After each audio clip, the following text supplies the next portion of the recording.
Do narcissists ultimately just implode?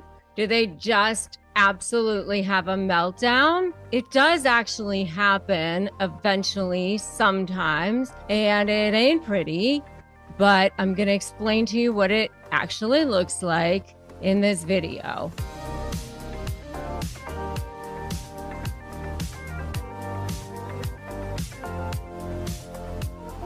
Hi, I'm Rebecca Zung. I am an attorney. I'm also a narcissist negotiation expert. I've written 2 best-selling books. I have a third that's actually in pre-sales right now, which you can order. Slay the Bully, How to Negotiate with a Narcissist and Win. You can check that out at slaythebully.com. And on this channel and in these videos, I give you free tons and tons of resources, tips, and tricks on how to break free from narcissistic relationships, how to communicate powerfully, how to shift that dynamic so that you can finally become the most powerful person in the room when it comes to being in toxic narcissistic relationships, and do it in a way that doesn't have backlash. So if that sounds like something you want to do, then subscribe to this channel and hit that notification bell, because I release brand new videos every single day. All right. So what does it look like when a narcissist ultimately implodes?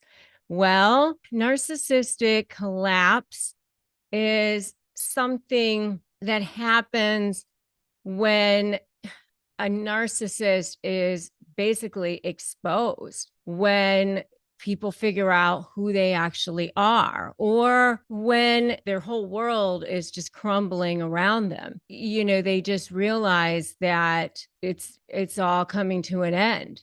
So they've tried to have this sort of fake thing going on for as long as they possibly can. They've got this impression where everybody thinks that they're this personality, this persona.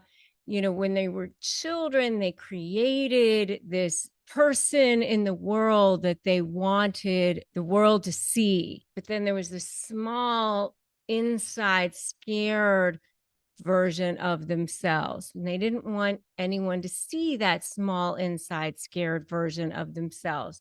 They only wanted the world to see the outside persona. And so what happens with narcissistic collapse is kind of the mask comes off and everyone sees the real version, and they can't uphold that version anymore, that grandiose, confident version, or even if it's a covert version, it's that victim mentality. Everybody sees they're no longer a victim. Everyone sees that, the jig is up. Maybe they're not a victim.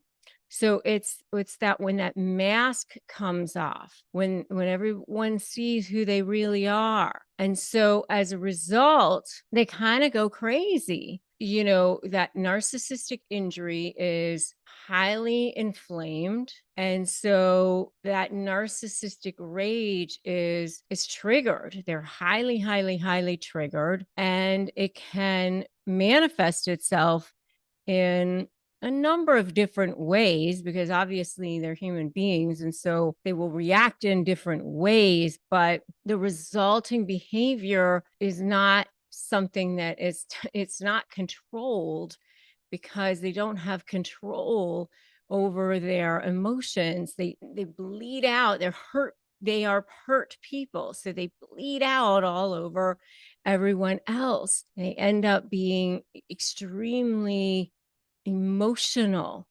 extremely impulsive, you can see rage, toxicity. It's extremely intense and hurtful. It's impulsive often. It's stalking sometimes. And if you're in an intimate relationship with a narcissist, you definitely become public enemy number one. They want to reach out and hurt you as much as they possibly can, unless if they go into serious collapse. I mean, every once in a while, if it's like maybe 1% of them It may be, I've heard that, they can maybe use this as an opportunity for growth, but for the most part, they don't.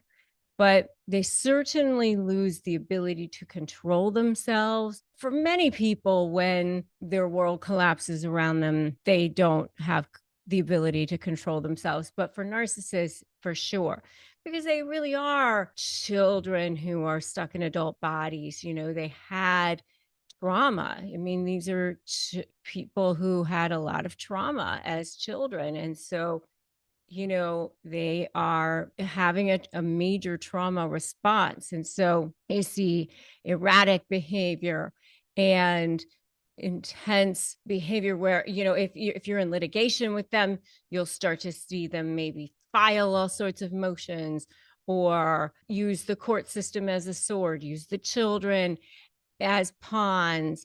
They might say things that are lies to other people. They start lining up people as their flying monkeys.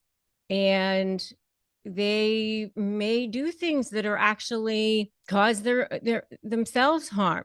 And I'll tell you one thing that I find interesting, and the people who are in this with narcissists don't often see this. And as a lawyer, I have seen this. You guys might not see this. You think, oh, they're so smart or they'll always win. But they will burn themselves to the ground to burn you to the ground.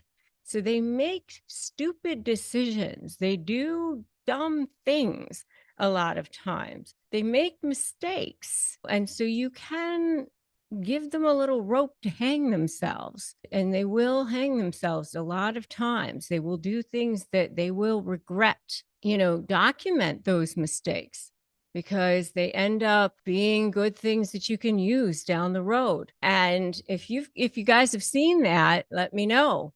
Let me know in the comments. I would love to know the kinds of things that you have seen in the comments, or put I've seen it in the comments. A lot of times you will also start to see some hoovering during this period of time.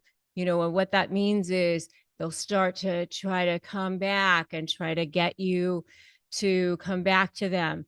They will start DMing you, or they'll start emailing you or texting you in the middle of the night. They'll start saying, hey, are you up? Or I miss you. Or oh, I just heard a song. It made me think of you. Or I made a Spotify playlist for you. Or, or they might even do subtle things like put something in their Instagram bio that is just a reference to you, or some memory of something that you did together, which is no one else would know what that is other than you. Things like that. They may even beg you for another chance. They may even say they'll do whatever they need to get you back. They may even say they'll go to counseling or whatever. The one thing that I find very interesting too, by the way, is that, because of their ability for splitting, where their brain is like this kind of black and white and fractional memory, they can treat you so poorly and then expect you to come back and just completely forget about all of the things that they did. Even in a business situation, by the way, somehow not have any thought or care or think, about how the impact of their behavior was on you, and how that was for you, and that, that you might still be reeling from that in some way. So going back to the rage and that narcissistic rage, you may see a lot of kind of meltdown behavior, where they start to watch what it is that you're doing, stalking you in some way, tracking your car, having friends see what you're doing, tracking what you're doing, weird behavior that you may not have even seen before ever.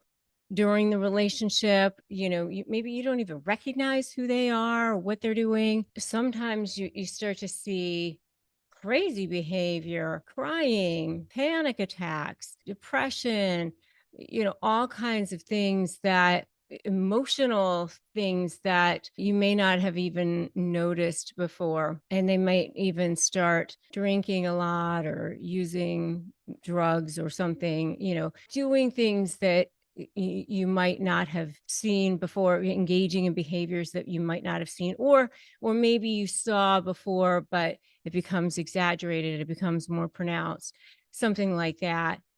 Obviously, their behaviors can become much more erratic, irritable, volatile, all of those sorts of things. And so you definitely have to be careful about being around them during this period of time. Do what you need to do to protect yourself. If you need to get a restraining order, definitely do that. Check to see what the laws are in your particular jurisdiction, or call the police or go to a shelter or do whatever it is that you need to do if you need to. But if they are acting erratic, don't give in to their behavior, because, they're just like children having a tantrum. I mean, they're always the worst right before they're ready to give up. And you need to think about that. You need to remember that. And by the way, I do have resources for you that you should definitely check out. Disarmthenarc.com. You can get my 15 key phrases for disarming narcissists. You can print those out. You can use those for texting, emailing, communicating with narcissists. So go to disarmthenarc.com to get those, and join my free private Facebook group for support. If you need therapy, if you need counseling and you don't have access to that, we have a partnership here on this channel with BetterHelp. You can go to betterhelp.com/Rebecca Zung to get help there. We have a partnership with them, so we get commissions from that. It doesn't cost you any extra. We just want you to have access to the help and support that you need and something that you can trust. And if you haven't subscribed to this channel, make sure that you do that now. Subscribe and hit that notification bell, because we want to make sure that you also get notified when we upload brand new videos here. So the next video that I want you to watch is Do This When the Narcissist Knows You Figured Them Out. Because when you have figured them out, they also act in different ways. So that's the next video that I want you to watch.